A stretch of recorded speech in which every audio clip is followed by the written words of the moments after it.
There's no need to drive around South Florida wasting valuable time looking for a new or certified pre-owned Acura. Go to the #1 volume sales dealership in the Southeast United States. Craig Zinn's Acura of Pembroke Pines. Purchase with pace and space in a dealership tailored to your needs. From home buying to providing that personal touch. Contact the 2020 Satisfaction Award winner Craig Zinn's Acura of Pembroke Pines. 888-776-5123. That's 888-776-5123. Or visit them at 15601 Pines Boulevard in Pembroke Pines. If you're a Miami sports fan, then there's only one store to go to, and that's Caneswear at Miami Fanwear in Davie. They're your one-stop shop for all your inner Miami CF, Canes, Dolphins, Panthers, and Marlins merchandise. They have hats, t-shirts, game day jerseys, and so much more. Located at 2511 South University Drive in Davie, and open 24/7 online at caneswear.com or innermiamiwear.com. Call them at 954-835-5597. Caneswear, the spot where inner Miami and all Miami sports fans shop. And happy Friday. It is a special edition of the Squared Circle Digest. We're going to be talking some WWE and mostly AEW here tonight. I want to thank everybody join me here on a Friday night. SmackDown just kicking off. We got Ricochet and Happy Corbin going to go at it here momentarily. I want to get into the ratings, the last ratings this week. Raw did a 2,000,005 basically.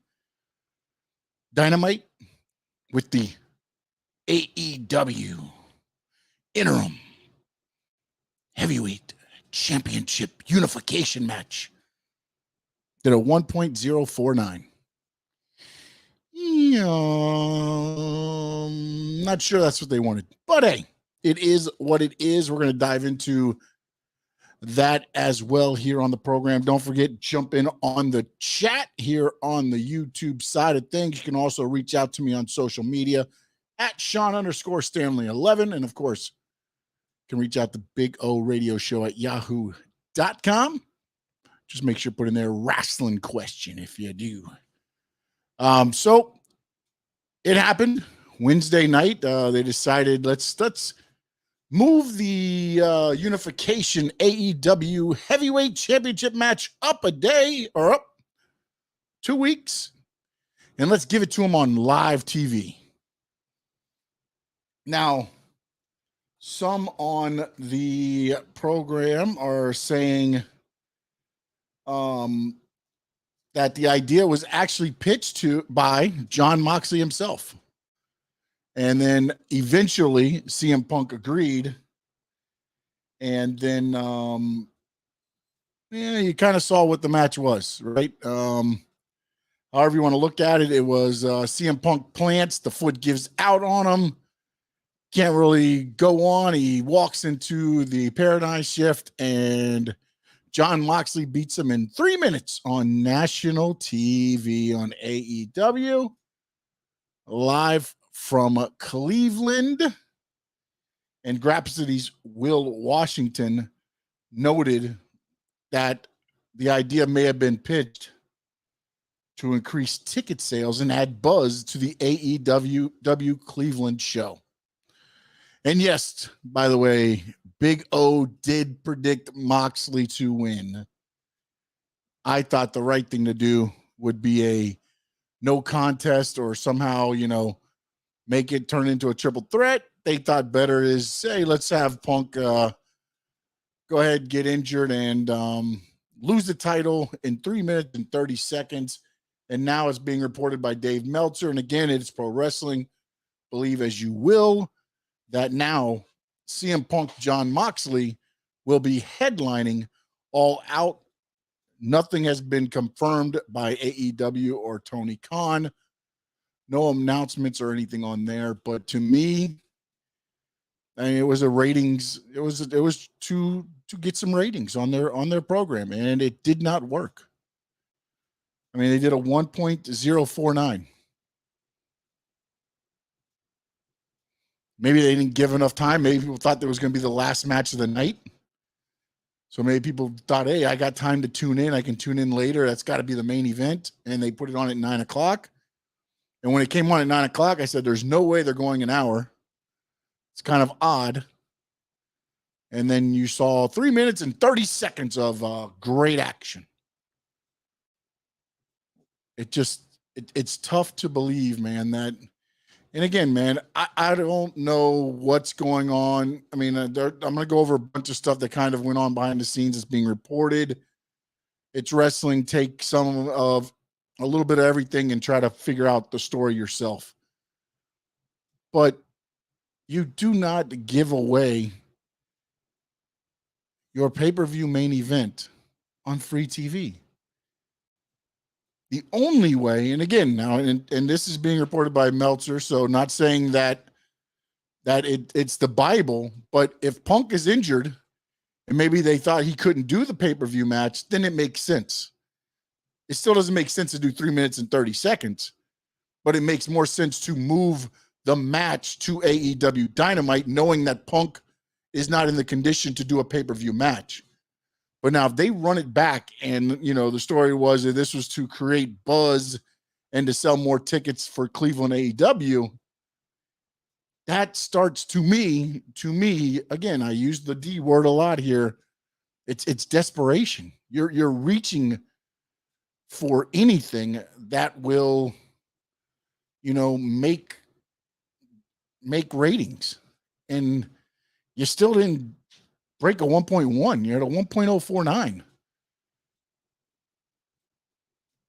And you marketed this match for a whole week. Now, you might have drove ticket sales up in Cleveland, but you didn't bring eyes to the TV any more than you normally do. But again, that's where I think AEW, they cater to their audience. And hey, look, it's their business. It's what they want to do. They cater to their, you know, hardcore fan base, and they have hardcore fans, and nothing wrong with that. But it just, to throw that match there, and then now, you know, it's being reported again, like I said, it hasn't been put in concrete yet. Maybe things will change. That's going to be the all-out pay-per-view main event. If that holds true, and what are they going to do if they do that? If you will you purchase a pay-per-view $49.99 CM Punk versus John Moxley? Even if they throw it into a steel cage or whatever the hell you want to do, are you spending $50 to watch a pay-per-view match that you just saw in 3 minutes and 30 seconds on AEW TV? Terry, what's up, my man? EWD Jr., what's going on? All is well, except for I had to watch a dumbass 3-minute championship match. And I thought the AEW show wasn't that bad. It was pretty good, man. Like I said, I'm not an AEW hardcore fan. I'm not a WWE hardcore fan. I'm a pro wrestling fan. And to me, a lot of it was, you know, it was a pretty good card. It was a decent card. Other than that, when you do that for a week, you got to deliver. Either that or have, like, I was hoping MJF would come out and ruin the whole thing. And then you already hate him, so now you hate him a little bit more. And you add him to the pay-per-view, and now, you know, again, you do whatever.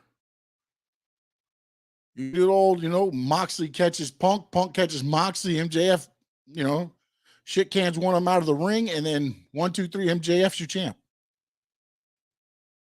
Returning back, and now he's the top of the mountain for AEW. To me, that makes sense. Again, I don't know what the situation stands. There's been nothing said and reported on MJF at all.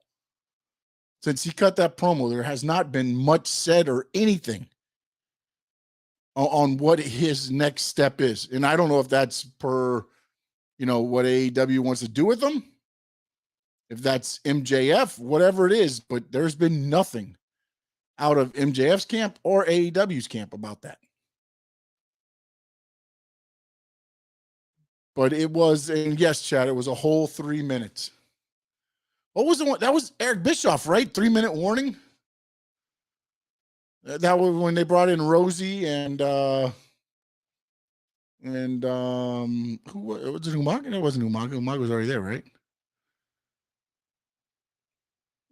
Who was the other one they brought in? Rosie and 3-minute warning. That was the group they brought in, Eric Bischoff. It's like, you got 3 minutes, and then they would strike the ring.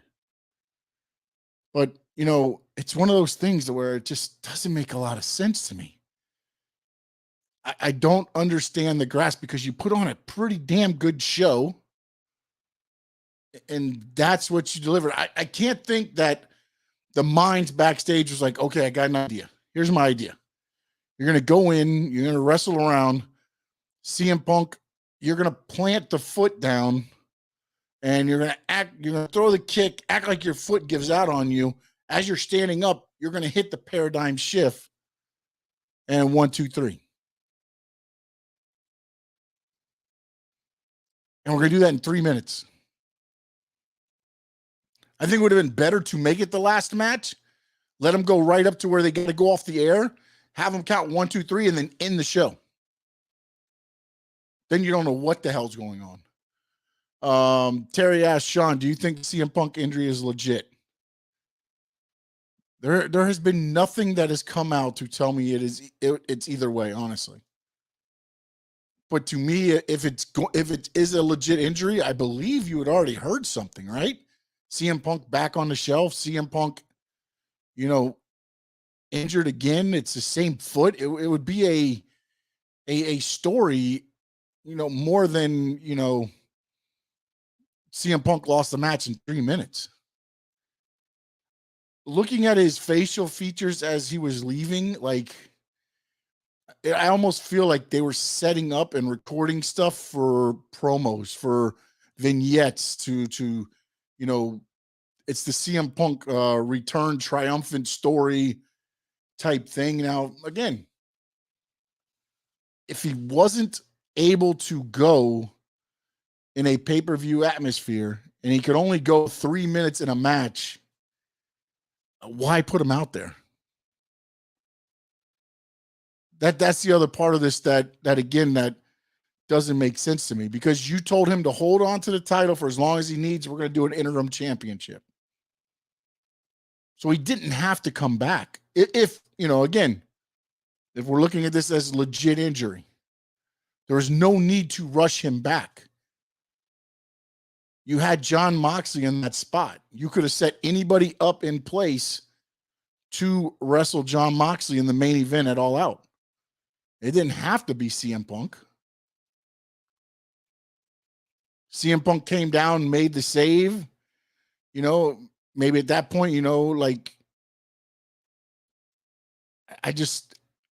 if you're cleared to wrestle, you're cleared to wrestle. I mean, hell, Edge gets cleared to wrestle after a serious neck injury, and the doctors they're not going to take a chance, is what I'm saying. I mean, it's odd to me that, and I've watched it and I've slowed it down and I stopped it, and I just don't know that. And you know what? The other thing is, I can't throw that kick. So I'm not going to say that I could even throw that kick, but it looks like he rises up on his foot to sell the collapse. Doesn't look like his foot just buckles and gives out on him, or just he goes down. It's almost like he was going up and sliding out to, give the illusion of the injury. He sold the hell out of it too. But the interesting thing is, and again, I ask you, if you're paying $49.99 for a pay-per-view, and they come back at you and say it's CM Punk versus John Moxley for the AEW heavyweight title, and this time Moxley's the champion and Punk is going after the title, are you paying $49.99 for that pay-per-view? And the undercard right now is you're going to have the finals of the trios tournament. Thunder Rosa got injured, so now you'll have a 4-women fatal 4-way for a number 1 contender, for the AEW interim women's championship now. So now you're making interim women's championship because Thunder Rosa can't defend the title. You have Wardlow and FTR taking on now the Motor City Machine Guns and Jay Lethal. That's going to be a pretty damn good match. But McAfee is drawing on Corbin's face right now on SmackDown. Josh Hart says, Sean, do you think Tony Khan is starting to feel some pressure about how good WWE is doing with Triple H? Yeah, but like I said before, Josh, my thing is they need to make AEW the best AEW. They need to not worry about, you're not competition. You're not competition for that until you can start doing what Raw is doing numbers wise. And they haven't got, the highest they've gotten is, I believe, a 1.2. Raw's lowest was a 1.3. And since Triple H has taken over, it's been 2.1, 2.0, 1.8, 2.0. So right now, I mean, he might be feeling the pressure, but I'm going to get into another story here in a little bit. AEW Discovery did talked with Will Washington from Fightful and Grapsity and shed some light on some of the things, questions and rumors that were going on about AEW on social media. But I don't know that he needs to feel pressure at this point, man. Like, dude, you guys are 3-4 years old if you want to throw the year of building up leading into your first show. WWE's got 35, 40. If you go even back further, more than that, you know, as far as the machine behind it. Work on being the best AEW. Screw trying to be competition at this point, man. Be happy being number 2 and start separating yourself as the number 2 wrestling company in the United States. I think if they do that, it's going back. They're getting Kenny Omega back if he's healthy. He didn't look too great as far as like, and again, wrestling shape is very different than just, you know, being in shape. You know, you start taking the bumps, the cardio, and he's coming off a ton of injuries, man. Hopefully they didn't rush him back as well, you know, a little bit there. Frankie Fresco says, hey guys, glad to see Wrestling Talk tonight. Did you address the CM Punk injury? Is he really injured? Nothing points either way, which leads me to think he's not injured. Because if he re-injured the foot and because he came back so quick, I believe there would be a crap ton of stories going on about how he was rushed back because AEW was feeling the pressure and, you know, they could spin it so many ways. Just think of sports in general. You get the same thing kind of on that are haven't heard either way if it's legit or not. The thing that was reported again by Dave Meltzer is that it's going to be CM Punk against John Moxley, main eventing All Out. There might be a stipulation added, neither confirmed nor denied by AEW or Tony Khan. So we'll have to see. And my whole thing is, if that is the main event and some of the other stories, you know, the other, and I covered it a little bit ago, Frankie, was that they're trying to drum up some buzz for the Cleveland AEW show, which was why this idea was pitched. Don't know if the whole idea was the 3 minutes and 30-second match, but that's where they stand right now. No MJF as of right now that I've heard of. And again, as I said, there's been no news at all on MJF. It's been quiet. It's been a ghost. It's almost eerie how nobody's saying anything about him. Nobody's saying anything about him. AEW also, before Dynamite, had a meeting, a company meeting. They had all the talent there.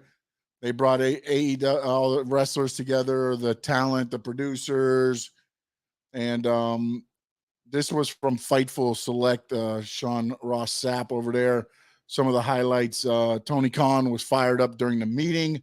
Some of the topics were working as a team, lines of communication, who the talent can talk to if they have concerns. The Young Bucks and Kenny Omega reiterated that their doors are always open for anybody, you know, that needs to speak. And then also Chris Jericho and Tony Schiavone, who's now been elevated into kind of like a talent relations role, also spoke. Interesting thing coming out of that also was that AEW's chief legal officer sent a email message to WWE, specifically Nick Khan and Stephanie McMahon, over contract tampering, because apparently they reached out to some of their talent, and so that was interesting there. I'm trying to do some research on there, and I got a call out to somebody. I didn't get a call back in. I don't know how this works, because WWE, again, they're independent contractors. The wrestlers are. Now, I'm wondering is if it's contract tampering, and there may be somebody on the chat. You guys are a lot smarter than me on this. If they're independent contractors, is it still tampering?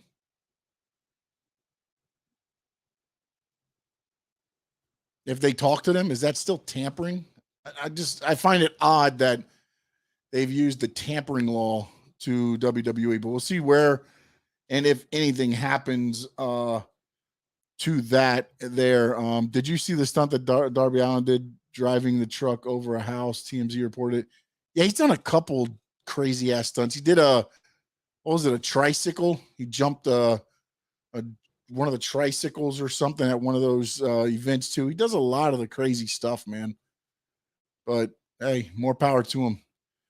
Terry says, Sean, they might bring back MJF and make the Moxley Punk match a triple threat. What do you think about that? At this point, I mean, I don't want to see Moxley and Punk. I really don't again, man. You just had 3 minutes and 30 seconds of the fight. If you're going to bring back MJF at this point, have him attack Moxley, make it MJF against Moxley. Because to me, if you throw CM Punk in there, I just feel like you're siding it to where I think MJF's going to end up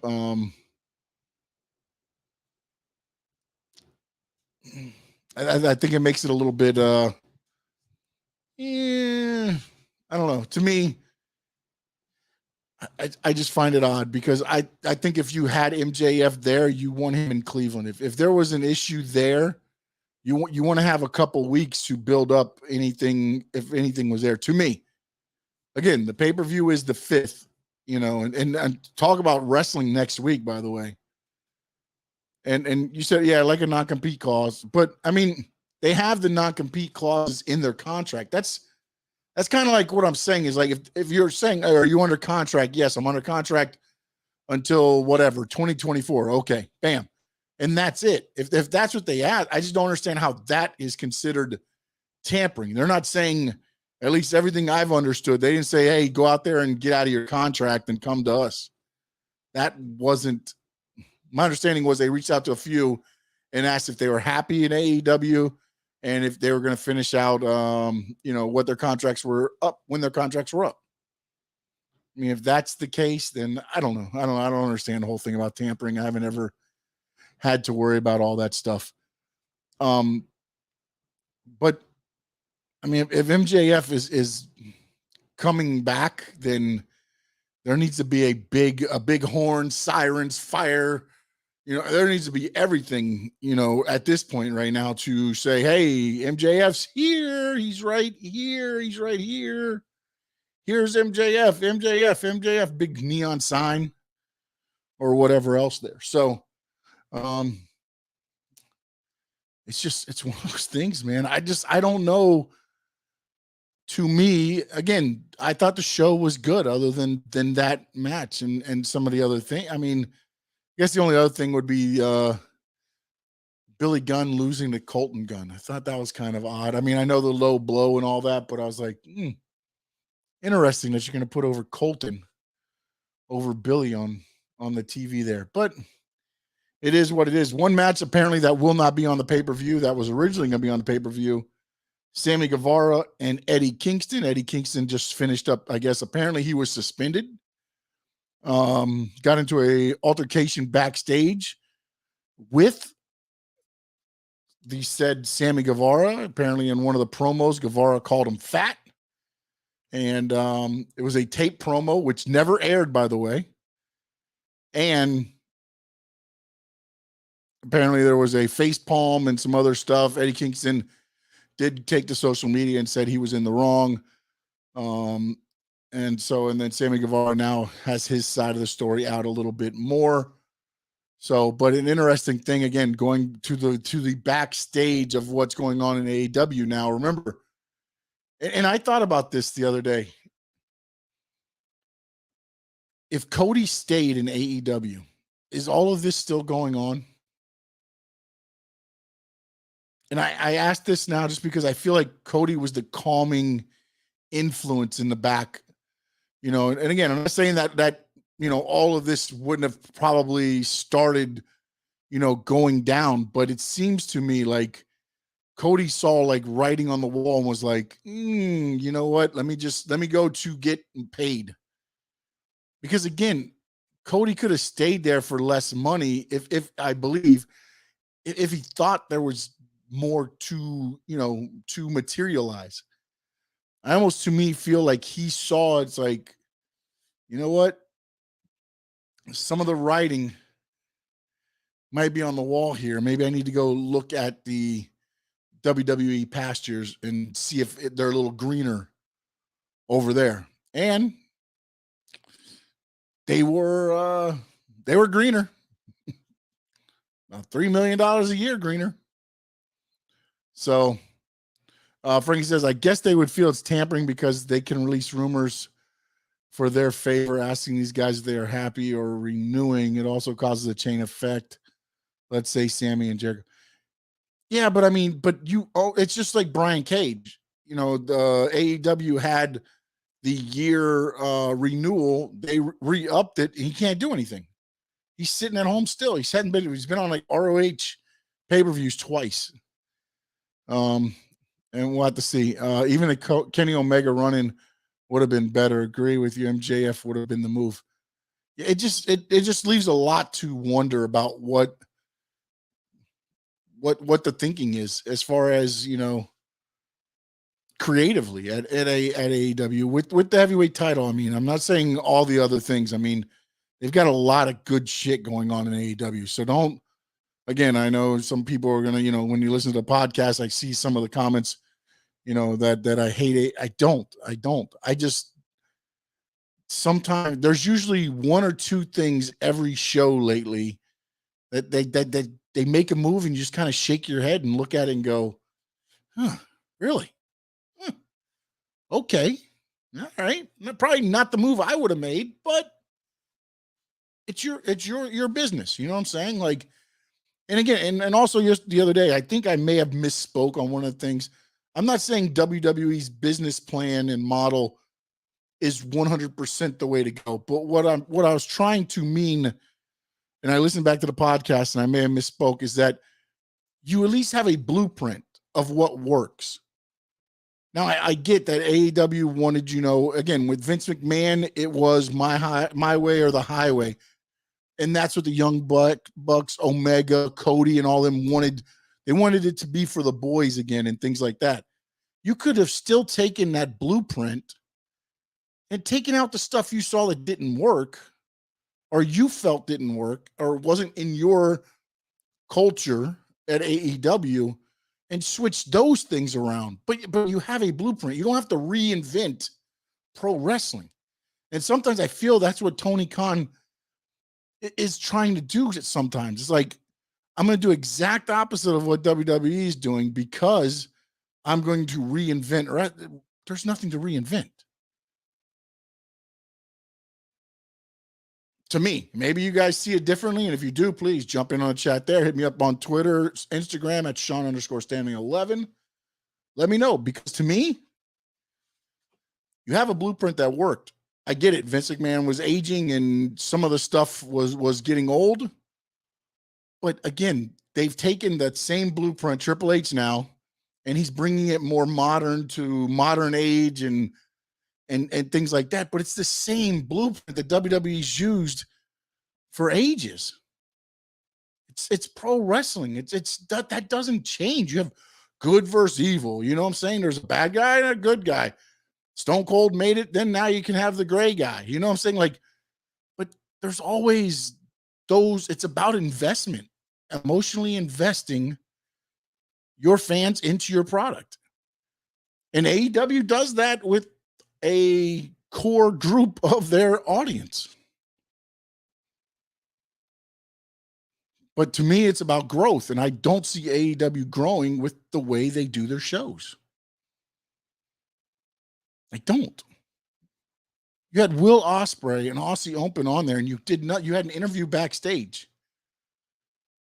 Why did you not show some of the stuff, the G1 climax that Will Ospreay just took place against Okada in the finals? That went like 45 minutes. You could have shown things and built. I get it. Your fans know who Will Ospreay is, but not everybody that's tuning into the show knows who Will Ospreay is. Not everybody knows who Aussie Open is. Show them so they know why they're such a big deal. That is a lot of my issues with what AEW is. They understand their audience, but you got to grow. You got to grow. Let's see. Frankie says, Sean, I asked you a couple months ago, does AEW regret letting Cody go? Well, I mean, it wasn't they let him go. He went for more money. And because I believe he saw what was happening backstage. And again, one of the things that happened very early on that doesn't get covered a lot to me is that Tony Khan kind of took away the booking duties from the Young Bucks and Cody and Omega creatively. You know, he didn't like the way some of the things were going, so he kind of got more hands-on involved in some of the stuff that was going. And I think at that point, you have some of the souring on everything that's going on. And I think some of that stuff, maybe with Cody, he kept the roster in check. I don't think it's the roster being kept in check because Kenny Omega, you know, said a lot to the roster, and supposedly there's a story that came out and CM Punk was like, if you have a question for me or you want to talk to me, don't DM, you know, Meltzer, come to me. You know, again, that was on a sheet, believe what you will. You know, maybe Punk probably said, you know, if you guys have issues with me, please come talk to me. You don't have to go and spread it on the sheets. And now it's turned into all this other stuff because that's what happens. I mean, it's pro wrestling, just like the sheets. It's pro wrestling still. You know, it's like that telephone game. You know, that's the thing that you see a lot of there. Hold on 1 minute. I need to take a quick 30-second break. I've got the dogs barking. I think somebody's at the door. I'll be right back for more on Squared Circle Digest. If you're a Miami sports fan, then there's only one store to go to, and that's Caneswear at Miami Fanwear in Davie. They're your one-stop shop for all your inner Miami CF, Canes, Dolphins, Panthers, and Marlins merchandise. They have hats, t-shirts, game day jerseys, and so much more. Located at 2511 South University Drive in Davie, and open 24/7 online at caneswear.com or innermiamiwear.com. Call them at 954-835-5597. Caneswear, the spot where inner Miami and all Miami sports fans shop. All right, I apologize. I am back. And it was a false alarm, so I apologize. I couldn't grab my phone in time. I left my phone out there. Greater good. Do you mean that George the Animal Steel card? Is that the George the Animal Steel card you mean? Greater good? How about a little Andre the Giant kicking a little Tony Garea in the face? Kick to the face. That was my card. And thank you, Eric. Eric Simon, who came up to Acura and dropped off those and gave a Tua card. Terry says, Sean, you made a good point about Cody being there. Seems like out control. Seems like no real leaders at AEW. You know what the weird thing is? I don't know that it's no leaders. I just feel that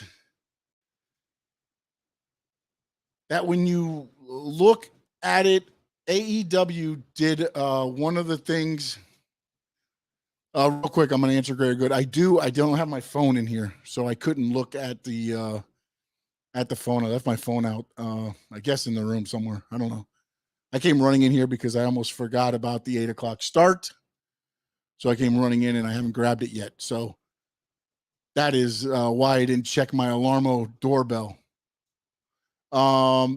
So I don't think there's not leaders. I think one of the things that interested me the most about AEW was they're going to give talent a lot of creative opportunity. Again, not necessarily full creative control, but they're going to let them have a lot more input, which is something WWE does not do.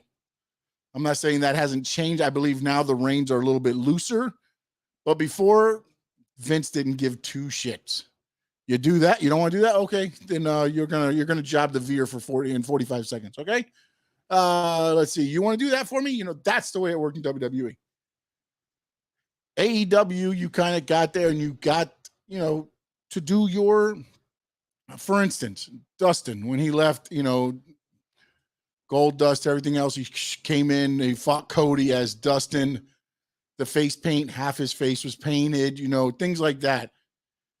There's a lot more creative control given to the talent. And why I think that is a good thing, I think sometimes now it's hurting AEW because, as I said the other day, Triple H, WWE was that tight on creative control. So now he loosens it up a little bit, and now the talent's happier because now they're able to do a little bit more. But he really didn't do a lot. He just loosened it more than what Vince did. Whereas now in AEW, everybody's doing whatever they want. And now you've got to try to bring all of this back in. That is a tougher job, especially with so many creative talents and egos and everything else. So to me, it's not necessarily a leader. It's a lot of people went to AEW because of the creative freedom they were going to get. And they created a lot of young stars, MJF, Wardlow, Sami Guevara, Darby Allin, Orange Cassidy to a degree. So they created all these young talents. And then now, with WWE budget cuts, now all of a sudden you brought in, Bryan Danielson, Claudio, Miro, Keith Lee, Swerve, and the list goes on and on. And now those guys that were so creative at the beginning now aren't getting as much time on TV. And I think, again, wrestling is really about, it's ego driven. It's ego driven. And that's why I said the YouTube shows are great. But when you've been on TNT and TBS week after week after week after week, and now you send me down to do the YouTube shows, to me, that's a demotion. In pro wrestling, that's a demotion.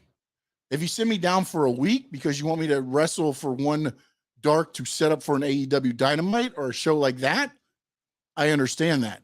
But when I'm on AEW Dark week after week after week, and I've already been up on your program, on your TV, you're telling me I'm not good enough to be on your TV. I do not earn a spot on your TV.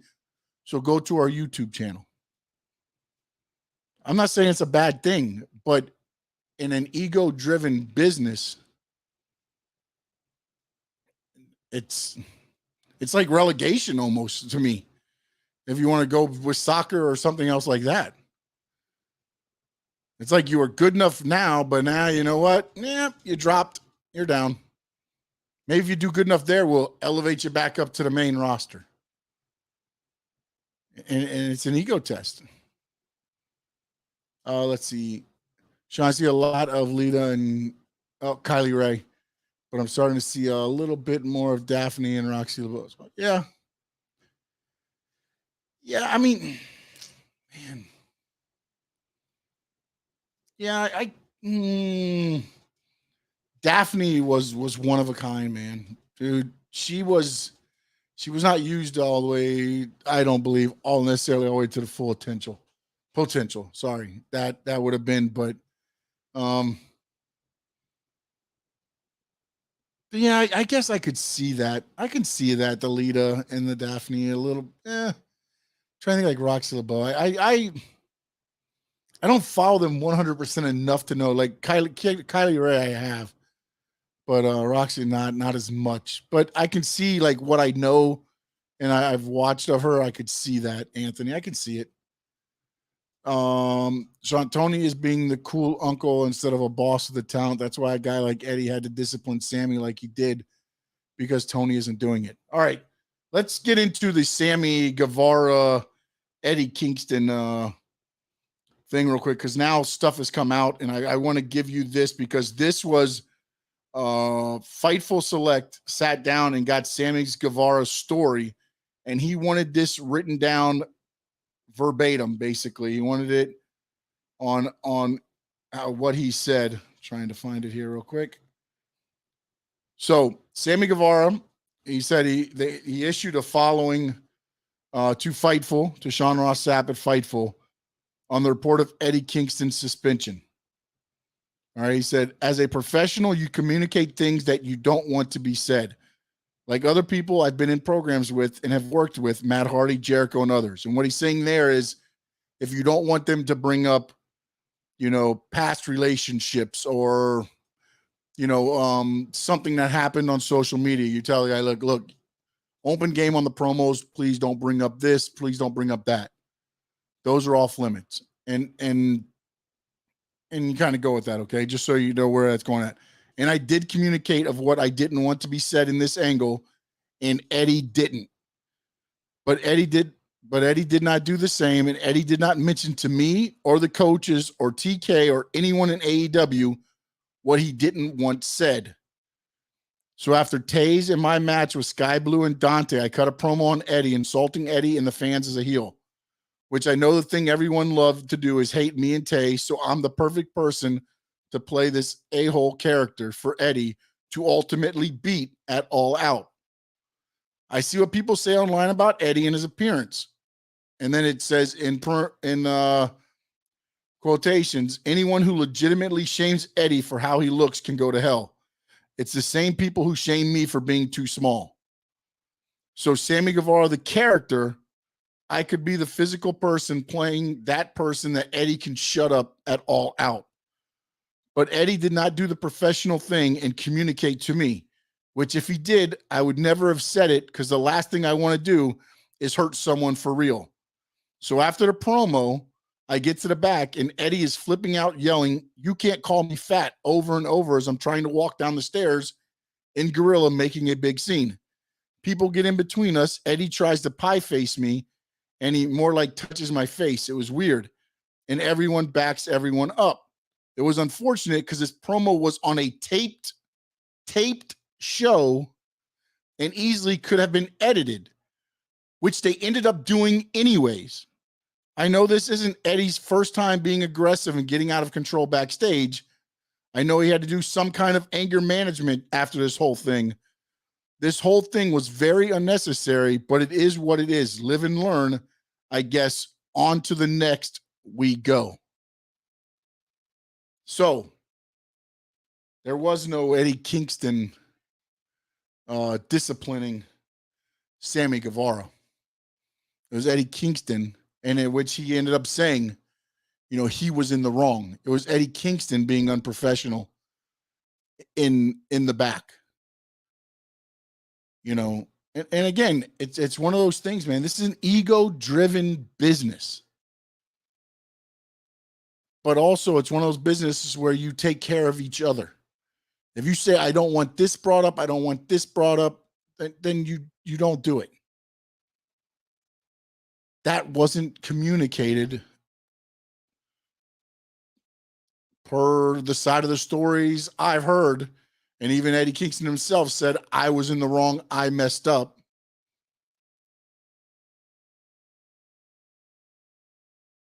And that's what happened. Let's see. Flashback to Iron Sheik. Oh, I love the Sheik. Oh, he's the greatest follow on Twitter. God bless whoever got him to Twitter.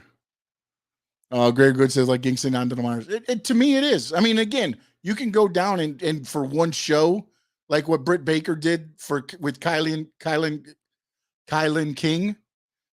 They did their segment on Dark to set up for their match on Dynamite. That's one thing. You're setting up an angle to wrestle, on thing. But when you're in there week after week after week and you're not getting on TV, that's a damn demotion. That's being sent to the minors. Is pro wrestling fans aging? Lots of teenagers love it back in the day. Does it still appeal to teen males? I think AEW would more than WWE would right now, I believe. I need to take a look. Let me look at those statistics and because they usually do 18 to 25, and then it's like 26 to 34 and 35 to 45. So let me check those out. Next week, Greg Good, I'll make sure I got that information for you. I mean, again, you're going to age as we go through, and some people age to where they drop out of wrestling. Interestingly enough, some people, as they age, they get into wrestling. It's weird. It's very interesting, some of that stuff. Sean, you're hearing it from Sammy's point of view, though. As Sean Rossap actually interviewed Eddie, see what he's saying instead of getting one side of the story. Well, here's the thing. Eddie Kingston got suspended by AEW. Eddie Kingston went on his own social media and said, I messed up. I don't know what other side of the story there is.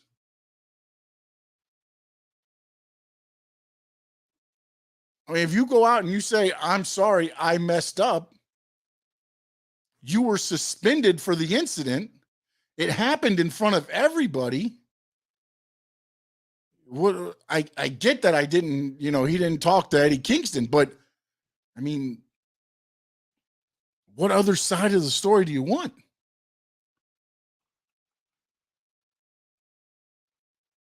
The only reason a lot of this stuff is being talked about right now is because at the beginning it said there was a big dust up in the back of with Sami, and it ended up being just kind of like a pie face type thing. But if you would have heard like some of the stuff early on, it was like Kingston jumped and punched and beat Sammy Guevara down. And it ended up being, let's see, no, but there was the other story saying that while Eddie was yelling at Sammy after the promo, the reason why he piping steam is because Sammy was just smirking at him like he didn't do anything. But the whole thing though is this, Anthony. If he would have communicated, I don't want him calling me fat or talking about my physique, he wouldn't have done it.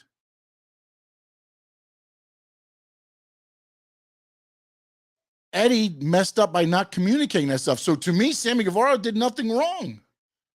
If Eddie Kingston went to Sammy Guevara and said, do not call me fat, and Sammy Guevara went out there, called me fat, and then was smirking at him in the back, then I can understand a little bit more. It was never communicated. He went out there and he cut his promo. He did the promo to build up the match, or what he thought was going to build up the match. So, I mean, Sammy Guevara's, again, it's an egotistical business. Those guys are going to smirk all the damn time. And to be honest, hell, with Kingston out of the way, Guevara gets more TV time. It's a business, man.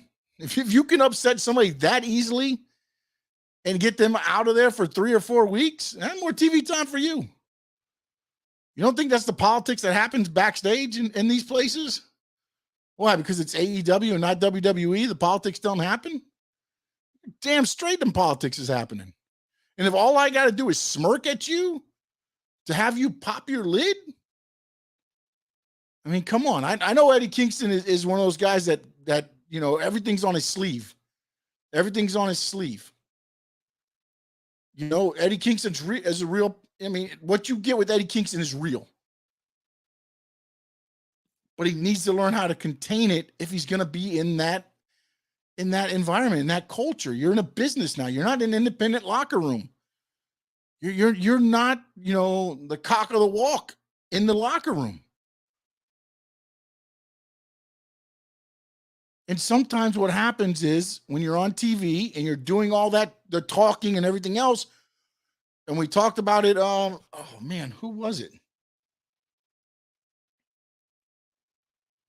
No, I think they talked about it today with the NFL players turning the switch off when you're playing on the field, and then when you have to turn the switch off the field. Sometimes there's a thin line on what that person is. When you walk out the curtain, you be whoever you want to be. I think Shawn Michaels said it best. He's like, when I'm behind the curtain, I'm Michael Hickenbottom. When my music hits, I'm Shawn Michaels. You've got to be able to decipher the two, man.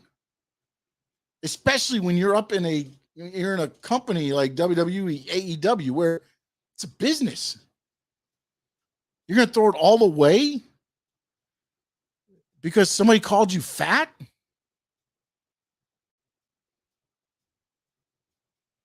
Let's see.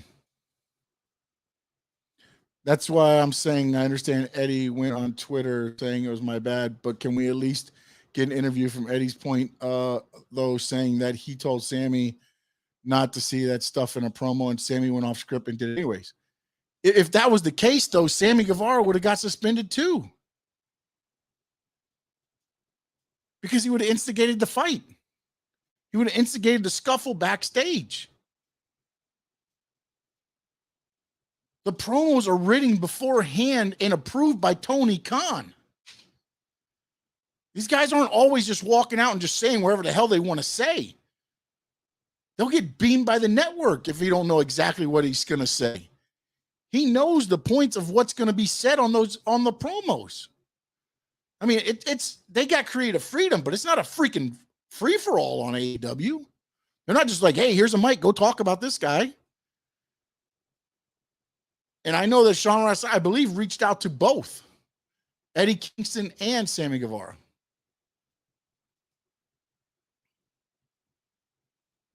Let me see if I can pull up if we got the one with all right, so he said let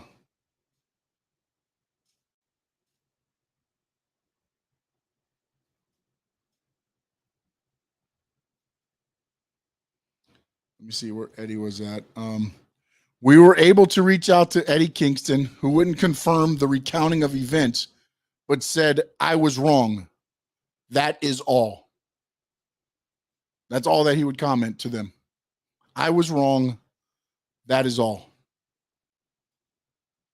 That was his side of the story. Do you think this is the issue with giving young talent and that much leeway in terms of promo when they haven't? But see, here's the thing is like, I believe, look, man, Chris Jericho can probably go out there, cut a promo, and they don't check it, maybe. Bryan Danielson, maybe Moxley, Punk. But there's no way Sammy Guevara, Orange Cassidy, Darby Allin. I know Orange Cassidy doesn't talk a lot, but I'm just saying a lot of the young talent, they're not going out there without something being, proofread. They're not just going to give those guys a mic because you say the wrong thing and you could get off the TV. The network will take you off. And I'm not just talking the character. They'll take the whole damn show off. So I can't believe that, they are just sending them out there nilly-willy and saying, hey, guys, just go out there and just have fun. Talk for 30 minutes and enjoy yourself. I don't see that happening. MJF straight supposedly went off, but I don't believe that he went off, because here's the other thing. TK has a headset on. If he doesn't like where it's going, cut his mic. You let him do the whole promo. You let him look in your cameras. You could have just been like, go dark. It's not like, again, and most of the TV stuff is on a 7-second delay. So what we're getting is even delayed more. So there was time to, if you don't want it on there. And again, Remember this too, by the way, okay? Anthony, with all of this being said, none of this made TV. It was edited out of the taped promo. Nobody heard any of this except for the live audience that it was taped in front of.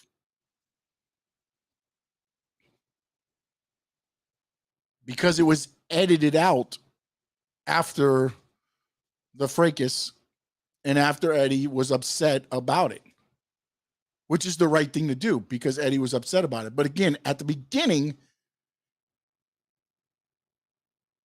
when you're going into a feud like they were going into, which was, a lot of shots, personal shots and things like that, you go into it and say, I don't want you talking about, my ex, because remember, Sammy Guevara on pay-per-view, his fiance before Tay, he had proposed on a pay-per-view. And then everything happened and the situation, whatever it was, but nothing's ever been talked about because, again, you set parameters of what? If the other person doesn't set that parameter, then it's open game. And Tony's going to look at it that way. The producers are going to look at it that way. The coaches are going to look at it that way. And Sammy Guevara should have looked at it that way. But did they do the right thing by it was a tape promo and it never making air? Yes. After seeing that it upset him that much, yes. You remove that. You don't let it play just because you have it. And he says, Sean, do you think that's a good thing about a company like WWE? Also, they don't give Youngstown a whole ton of power in terms of what they can say in a promo. They have a limited amount of parameters. Yeah, I mean, again, I think you get what you earn, man. It's in everything, You give enough rope, as the old, saying goes, But, and also remember, man, WWE, and again, I'm sure AEW does similar to this. There's walkthroughs. There's rehearsals. There's guys, reading the script. It's a job. It's not just like, an independent show where you show up at 5:30, 4:45, 5 o'clock for a 7 o'clock show. And they're like, hey, it's going to be you and Jim Bob going against each other. You're going to cut a 5-minute promo before and build up the match. And then, no, I mean, they've been there since it's usually a 2 o'clock call time. They got catering. You get the scripts, you're going through, you're reading it, you'll do some run-throughs, you'll do rehearsals. So it's a damn job, man. You know what I'm saying? That's the thing. Like, I think a lot of this stuff, like what you see on live TV, they may have rehearsed that 10, 20 times. And each time, maybe, Roman's facial expression is a little different. They're like, that's what it needs to be when we go live. That's how it needs to be, that movement, that, however, those things are what's worked out when they're doing the rehearsals. It's not necessarily going over to make sure you know your lines.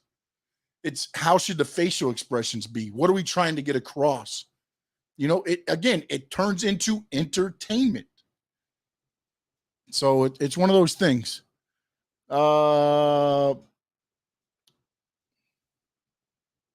Sean, see, but the issue with that, though, is you hear that guys like Young Bucks and Kenny Omega are involved heavily in booking the shows, and they don't really have experience at a high level. I mean, yeah, but I mean, they started the company, right? They're the EVPs. It was Cody, Omega, and the Young Bucks were your EVPs. Tony Khan as the owner, the money man. And it's not necessarily in wrestling. It's not reinventing the wheel. There's a show format that you can do it in there. And again, I think one of the things that happened too is that Cody leaves. Kenny Omega's off the road because he's injured. He's had surgery, so he's not at some of the shows. So now you have just the Young Bucks. But then on top of that, also now you're bringing in Bryan Danielson. You're bringing in, CM Punk. You're bringing in big William Regal. I think they need to rely on William Regal a lot more. And again, I don't know that they're not relying on it, but it feels like they're not relying on him enough. I would have him as a number 2 or a number 3 guy in that company. You know, but again, for a while, it would have been just the Bucks. And then, you know, again, like I said, you have, you know, your big personalities, Bryan Danielson, you know, even Claudio Castagnoli coming from WWE. You have CM Punk coming in. I mean, I get that Young Bucks and Omega and them are EVPs, but if you're CM Punk, you're probably dealing with just Tony Khan. If you're Bryan Danielson, you're probably dealing with Tony Khan. If you're John Moxley, more than likely, you're probably dealing with Tony Khan. Does that rub some the wrong way? Yeah, possibly. Definitely. Hope I'm not being harsh, but some of these booking decisions for AEW past few weeks have started to feel like the slow descension at the end of WCW. No. I mean, I think there's some bad booking decisions, but there's fans there. At the end of WCW, it was not good. They weren't drawing how. I mean, I went to a show at the time. I believe it was the BB&T Center, or maybe it was the National Car Rental Center at that time. And it was bad. It was very bad. Like for what, you know, it was a Nitro, and they maneuvered everybody down so that the TV cameras, at least, you know, the hard camera across, could at least see a full, you know, area there. I think, look, AEW has some issues. They have some issues, but they're not, I don't see them going, you know, out of business. And then also another thing that came out today was Time Warner, or let me see if I got this right. AEW and the Warner Brothers Discovery. There were some things brought up with AEW overall has held up their end of the ratings with the ratings. They've held up their end with what they kind of thought the ratings would be.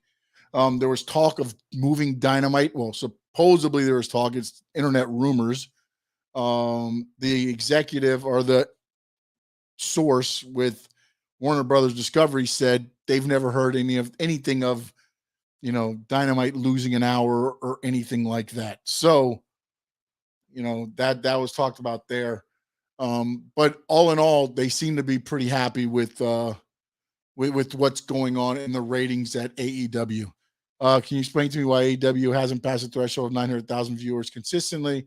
They've only had 1 million viewers on above, maybe twice. It's been more than twice there, but again, the reason why is because they cater to their audience. That's it. That's why they don't grow. They cater to their audience. There's a reason Raw went from 1.3, 1.4, 1.5 when Vince McMahon was calling the shots, and now guess what they're doing? 2.0. Because you start grabbing the casual wrestling fans back. The casual wrestling fans is what your number grows from.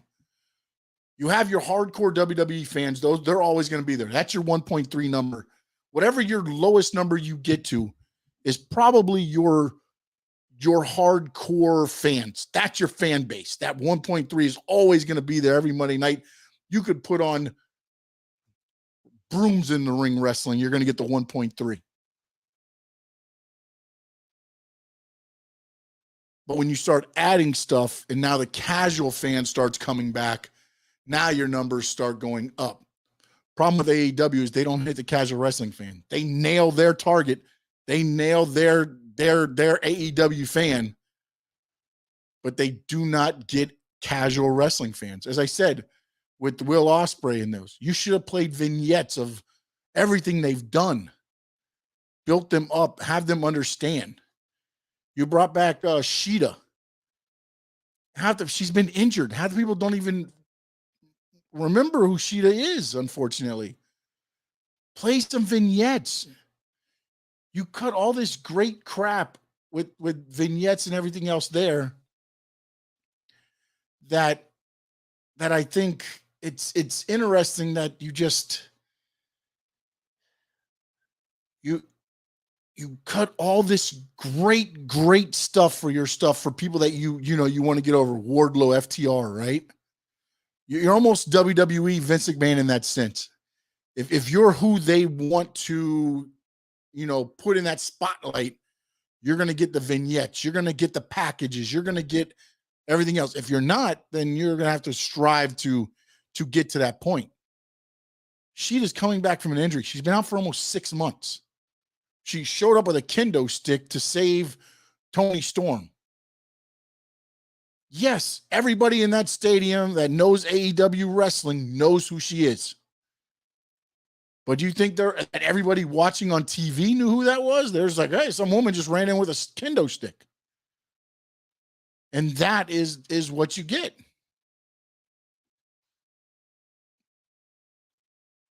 Once they can hit the casual wrestling fans and get the casual wrestling fans invested in their product, that number will go up.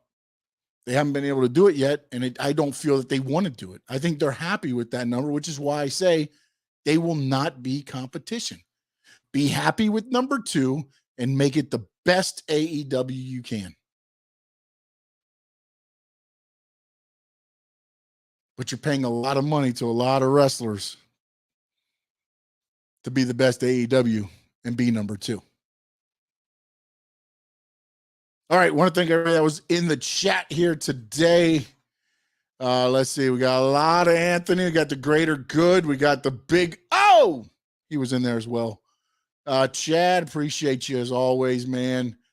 Let's see, Terry, Frankie Fresco.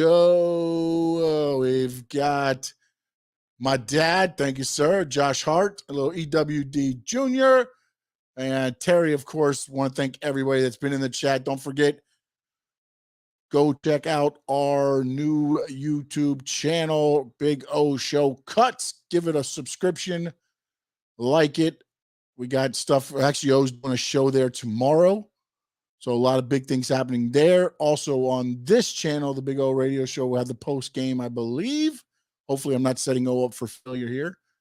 But for wrestling talk, we'll be back Tuesday night to talk some Raw. But also, real quick, I almost forgot the one thing I wanted to do. Luckily, I looked at my notes real quick. Next week, wrestling.